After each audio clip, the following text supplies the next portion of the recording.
No. You're gonna have a test file. Please. You don't care. That was smart. Okay, so this is the next thing we're doing. We're done with the book proper, but I think I mentioned to you before that I want you to process. It's going. I want you to process one of what I think are the two biggest questions that people ask about God, and you need to wrestle with these questions, these big questions. The one we won't wrestle with is, why does God send good people to hell, or why does God send people to hell, or something like that, and then what happens to a person who's never heard the name of Christ. You need to wrestle with that.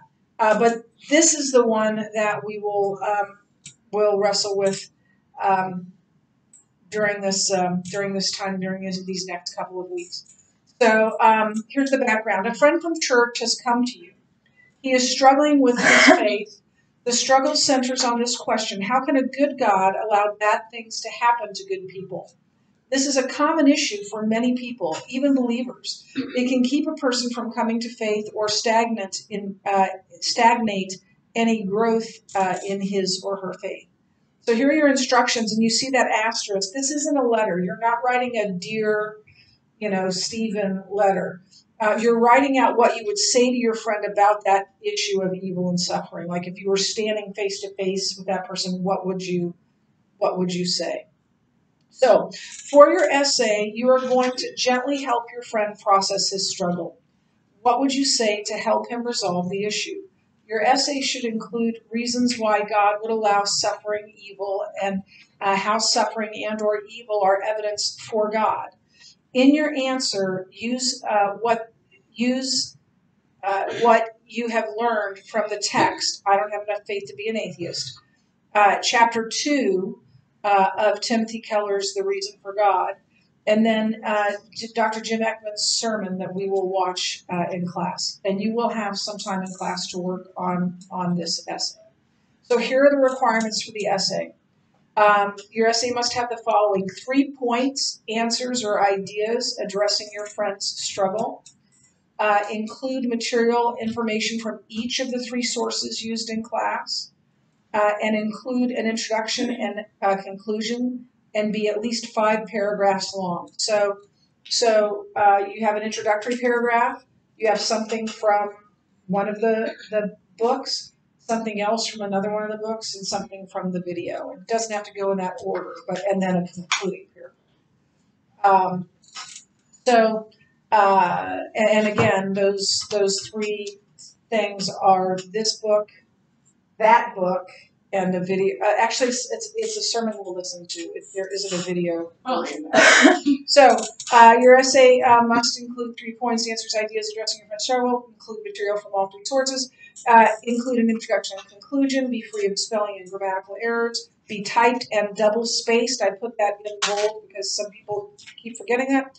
And be in 12-point Calibri or Arial font. I don't quite know a due date yet, but don't worry, it's not like next week. This is not a letter, I already read that. And then on the back is your rubric, so you can see what I'll use to grade it. Yes, Anna, thanks for being patient. Is Times New Roman not an option? Yeah, you can do Times New Roman. Just not like web things. Yes. Yeah. Okay, now, if you would please open up your books to the appendix. Not the one that's right here. That's over here. It's Appendix 1. And, I would say that this isn't, of the 3 sources you will use, this is probably the least helpful, but it's helpful enough that I want to read it to you. So I need the light, sorry. So I turn on the light. So I am on page 389. Follow along with me, please. If God, why evil? So this is a conversation between an atheist and a Christian. The first couple of times I'll say atheist, Christian, and then from there I'm just going to read it and you're going to follow along and you'll know who it is from that. Atheist. If there really is an all-good, all-powerful theistic God, then why does he allow evil? Christian. How do you know what evil is unless you know what good is? And how do you know what good is unless there is an objective standard of good beyond yourself. Atheist. Don't try to avoid the question. Christian. I'm not trying to avoid the question. I'm simply showing you that your complaint presupposes, so presupposes means says it's true beforehand, that God exists. In fact, the existence of evil doesn't disprove God. It may prove that there is a devil, but it doesn't prove there's no God. Atheist, interesting move, but I'm not convinced. Christian, you may not be convinced, but your complaint still presupposes God. For the sake of the argument, suppose I grant you that God exists. Will you then answer the question? Sure, it's good to see you're making progress. Remember, it's just for the sake of argument. So why doesn't your so-called all-powerful God stop evil? Do you really want him to? Of course. Suppose he starts with you. Be serious. No, really. We always talk about God stopping evil, but we forget that if he did, he would have to stop us too. We all do evil. Oh, come on. We're not talking about the minor sins of you and me, but we're talking about real evil like Hitler did. My point is not the degree of evil, but the source of evil. The source of evil is our free choice. Hi. I interrupt you for 2 seconds. Sure. You have a guest who wants to say hello.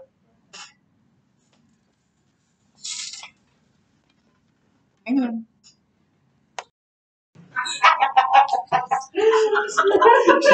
Okay. Wait, you never gave us a card. Now we're back. Let's continue on. That's scary. Okay.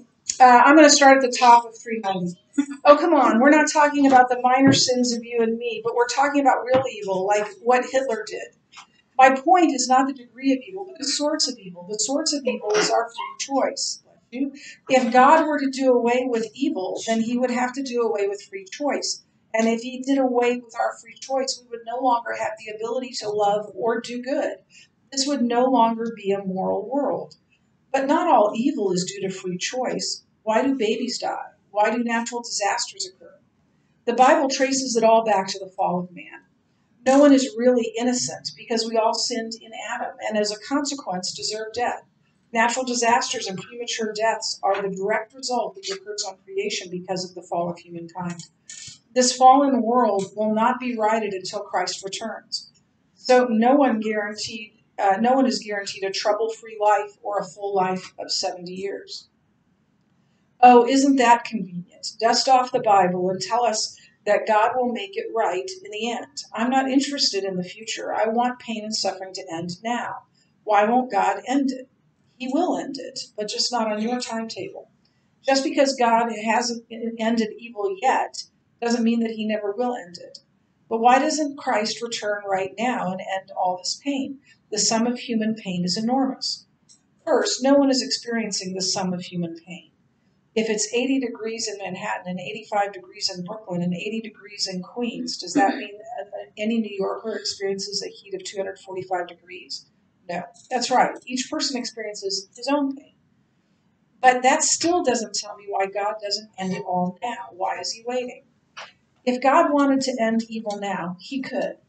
But have you thought that maybe God has other goals that he would like to accomplish while evil exists? Like what?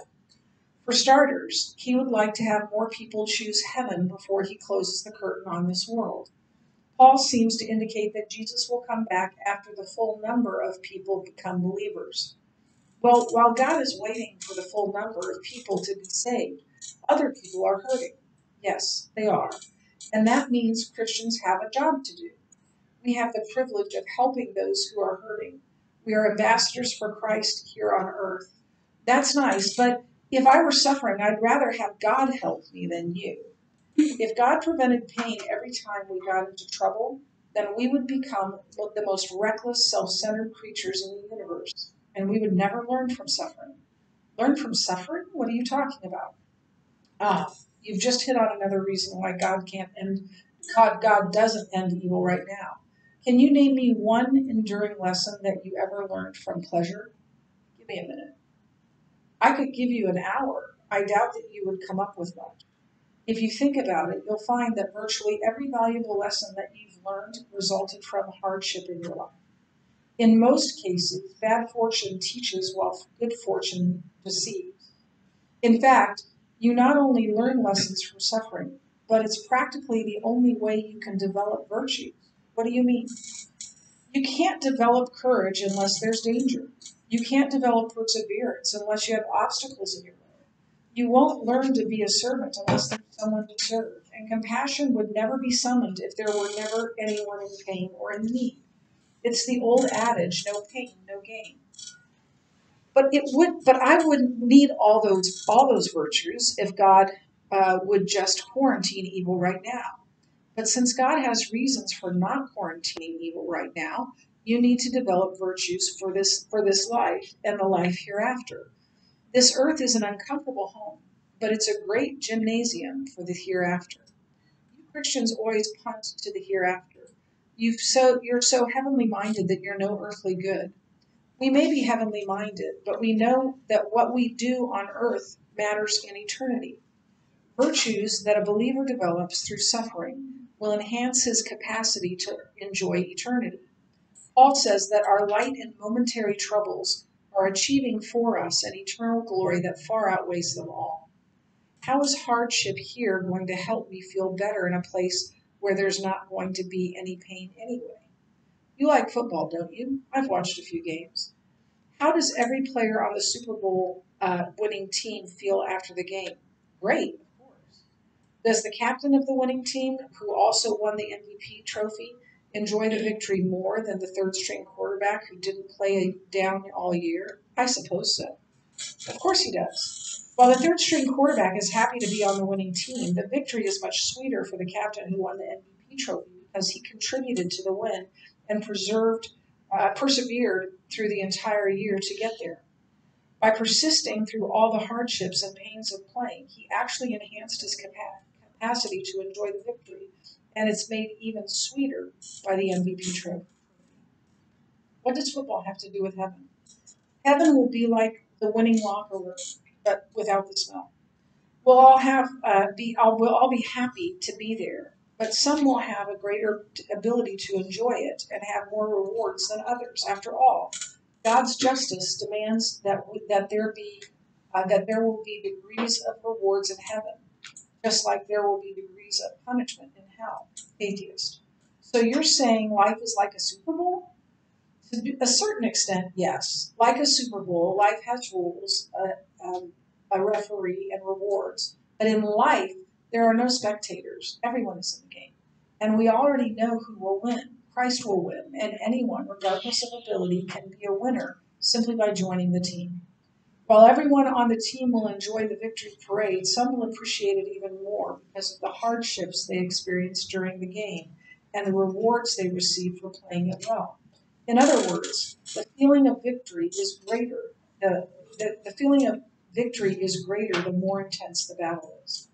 So you're saying that evil has a purpose that has implications in eternity? Yes. Why do you insist on putting everything in light of eternity? Because we're all going to be dead a lot longer than we're going to be alive. Furthermore, the Bible teaches us to look to the eternal, and life makes sense only in light of eternity. If there is no eternity, then there is no ultimate purpose for any pleasures or pains. Suppose there is no eternity. Suppose we live, we die, and that's it. It's possible, but I don't have enough faith to believe it. Why not? Haven't you read this book? No, I jumped right to this appendix. That's just like you, isn't it? You don't want to play the game, you just want to see the final score. I suppose I suffer from the American disease of instant gratification. That's probably why you're having trouble realizing the value of suffering and no pain, no gain. You're right, reading this book is too painful. It's too long. It's too long. It could be shorter if we didn't have to address all those crazy arguments you atheists bring up. Besides, you've got time to read. Sunday mornings are free for you. There are a lot less painful things I could do on a Sunday morning. Look, I know this book may be painful to read, but it's more painful to reject its conclusion. You've got to read this book from beginning to end if you want to see the whole argument for Christianity. The case is laid out in logical order. Each chapter builds on the previous one. All right, I'll read the book. But in the meantime, let's get back to the question of evil. If there is an eternity, then some evils in this world may have an eternal purpose. But there are certainly some evil acts in this world that have absolutely no purpose. How do you know? It's obvious. What good purpose could there be in, say, the terrorist attacks on 9/11? While I wish it had never happened, there are some good things that we know about that came out of those horrible events. For example, we came together as a country. We helped those in need. We resolved to fight the evil of terrorism. We also were shocked into pondering the ultimate questions about life, and some people came to Christ as a result. As C.S. Lewis said, pain is God's megaphone to rouse a deaf world. 9/11 certainly woke us up. Yes, you can find a silver lining in just about anything, but there's no way your silver lining outweighs the pain and suffering. How do you know? Unless you are all-knowing and have an eternal perspective, how do you know the events of 9/11 will not work together for good in the end? Perhaps there are many good things that will come out of that tragedy in the individual lives we will never hear about. In fact, good results may even come generations from now, unbeknownst to those who will experience them. Come on, that's a cop-out. No, it's simply recognizing our limits and acknowledging that limitless knowledge and unseen purposes of God. We can't see the future on earth, much less the eternity in heaven, what eternity in heaven will be like. So how can we say that the ultimate eternal outcome of 9/11 won't work for our good, for good? We already know some good things that have resulted from it. Just because we can't think of an ultimate good reason or purpose for it, that doesn't mean an infinite God doesn't have one. If God would tell me his reasons, then maybe I could believe you. Job already tried that tactic. After he questioned God about why he suffered, God baffled Job with questions about the wonders of creation. It's as if God were saying to him, Job, you can't even understand how I run the physical world and that you can see. So how are you going to understand the vastly more complex moral world that you cannot see?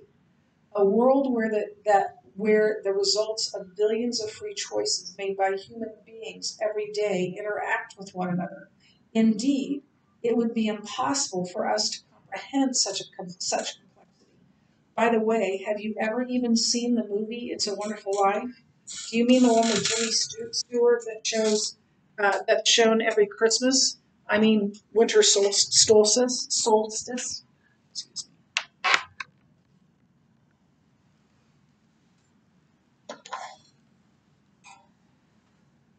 Yeah, that's the one. Jimmy Stewart plays George Bailey, a character who is despondent because his business dealings have gone bad and his life seems to be falling apart. He is stopped from suicide at the last minute by an angel who shows him what life would have been like for others if George had never been born. It turns out that life would have been terrible for many people throughout his hometown. But George never knew this. He never realized the amazing impact his life had on others. Hence the title, It's a Wonderful Life. Bah, humbug. Come on, you get the point, don't you? Yeah, I get the point. We don't know what impact any person or event might have in the long run, especially since there are so many interacting choices being made. Yes, and even choices meant for evil can turn out for good. Perhaps many people now or generations from now will come to Christ because of the direct or indirect effects of evil events. But it seems like that's an argument from ignorance. No, it's not like we have no information about why bad things happen.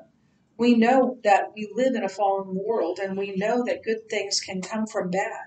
So we know it's possible that God could have good reason for bad things, even if we don't know what those reasons are. And we know that we can bring good from bad. So it's not an argument from ignorance, but a reasonable conclusion from what we do know.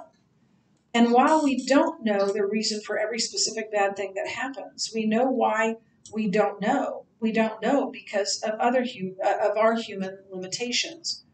What do you think of Rabbi Kushner's answer to the to the questions. You know, he wrote the book When Bad Things Happen to Good People. I think his answer is wrong. Wrong. Why? It was an extraordinarily popular book a number of years ago. Because his answer is that God isn't powerful enough to defeat evil on earth.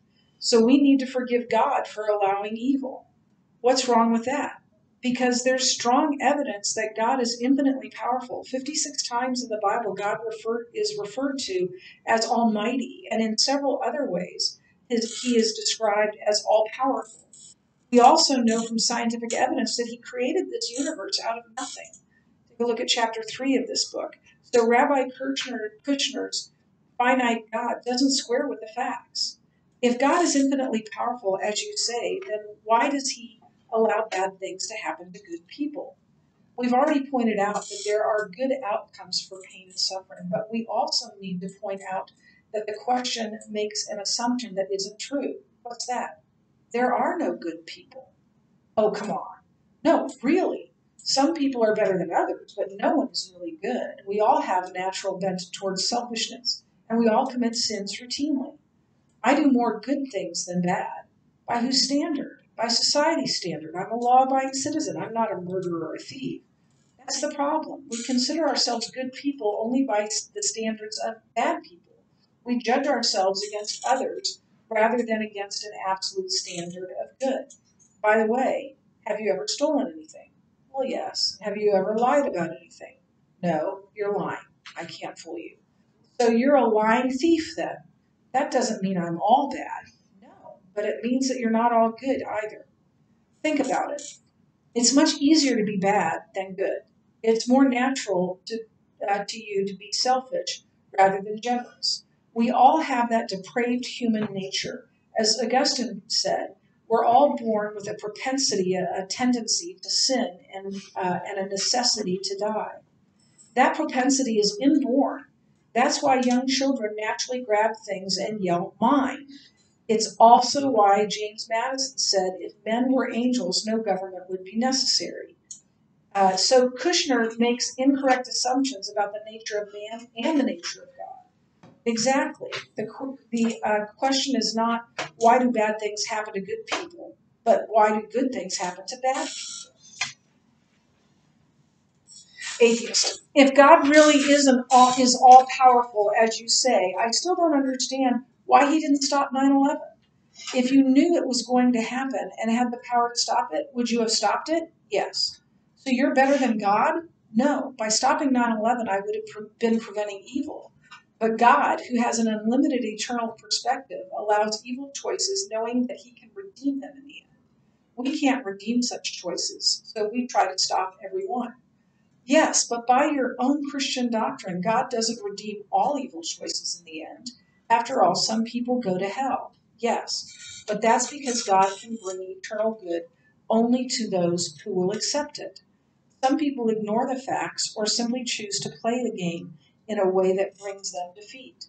Since God cannot force them to freely choose to play the game the right way, ultimate good only comes to those who choose it. That's why Paul says, and we know that in all things God works for the good of the purpose of those who love him, who have been called according to his purpose. Notice he doesn't say all things are good. He says that all things work together for the good of those who love him. So how did all things work together for good for those who died in 9/11? Those who loved God and accepted the free gift of salvation are with God in eternity. Those who did not are having their free choice of eternal separation respected as well. And the rest of us? Those of us who remain here still have time to make our decision. And those who already were Christians at the time may have had their character strengthened through 9/11. But if God is all good and all-knowing, why would he create creatures he knew would go to hell? Good question. There are only 5 options God had. He could have, 1, not created at all. 2, created a non-free world of robots. 3, created a free world where we would not sin. 4, created a free world where we would sin, but everyone would accept God's salvation. 5, created a world we have now, a world where we would sin and some would be saved, but the rest would be lost. Yes, and it seems like God picked the worst of those 5 options. So God is not all good. Not so fast. The first option can't even be compared to the other 4 because something and nothing have nothing in common. Comparing a real world to a non-world is not even like comparing apples to oranges, since they both are fruit. It is like comparing apples and non-apples, insisting that non-apples taste better. In logic, this is called a category mistake. It's like asking what color is math. Math is not a color, so the question is meaningless. Atheist. If comparing existence to non-existence is a category mistake, then Jesus made a category mistake when he said it would have been better if Judas had never been born. No, Jesus was not talking about the supremacy of non-being over being. He was simply making a forceful point about the severity of Judas' sin. Okay, so why didn't God make his second option a robot world? He could have, but that wouldn't have been a moral world. It would have been a world with no evil, but with no moral good either. So why didn't he make worlds 3 and 4? Those worlds would allow love, and they certainly would be better worlds than this one. Yes, but not everything conceivable is actually achievable with free creatures. For example, it is conceivable that I could have been robbing a bank instead of talking to you, but that is not achievable because I freely chose to talk to you. Likewise, God can't force free creatures not to sin. Forced freedom is a contradiction. But this world could be better if there were one less murder or one less rape. So God failed because he didn't create the best possible world. Hold on. While I will admit that this world is not the best possible world, it may be the best way to get to the best possible world. What kind of theistic psychobabble is that? God may have permitted evil in order to defeat it. As I've already said, if evil is not allowed, then the higher virtues cannot be attained. People who are redeemed have stronger character than people who have not been tested. Soul building requires some pain. The Job of chapter 42 is a deeper and more joyful man than the Job of chapter 1. So evil in this world actually serves a good purpose in the end. It creates an eternal world that's the best possible world. But why would God create people knowing they would choose hell? Do you have children? Yes, in fact, I'm a former child myself. Why did you have them, knowing that someday they would disobey you? My wife asked me that question a lot. I know why I did. Because love takes risks. I was willing to take the risk of loss in order to experience the joy of love. The same is true of every Super Bowl. Both teams know that one will lose, yet both are willing to play the game despite the risk. I must admit that your intellectual answers make some sense, but evil still bothers me. It bothers me too, and it should. We all know that this world isn't right, and we all long for heaven. Perhaps our longing for heaven is another clue that it's really there, some of the other clues being the evidence we've presented in this book. Perhaps you don't think your intellectual answers, perhaps, but I don't think your intellectual answers will sustain a person through evil. You may be right, but you don't have to withstand evil with that just answers. You have access to the divine comfort of the Holy Spirit to help you through this soul-building life of pain and suffering. I'd rather not suffer at all than to have comfort. Maybe that's why God doesn't put pain and suffering in our control. If he did, we would choose to go through. Who would choose to go through it? No one. Well, that's not exactly true. One man certainly chose suffering. Jesus Christ volunteered to suffer so that you and I could be reconciled to God. It has been the only real case of a bad thing happening to a truly good person. So we can complain to God about pain and suffering, but we have to admit that he did it not exempt himself from it. As for you and me, sometimes God saves us from evil, and sometimes he comforts us through evil. In either event, whether we know his reasons or not, believers can trust God that all things will work together for good according to his eternal plan. So here's your homework. to complete. If you turn in your little atheist book to the answer or the questions for the Appendix 1, begins on page 107. There's an emboldened question and there's some equipped questions. And there's an engage. Then there's an engage. Just do the emboldened question while this is fresh in your mind. Do the emboldened question for your homework. We'll do the rest of it on Monday. Okay? And the reason to do these is this is going to help you when you write your letter because you're going to have to use something from this in not your letter, your writing assignment. Does that make sense? Yep. Okay. Write that, and you can work together on that question. So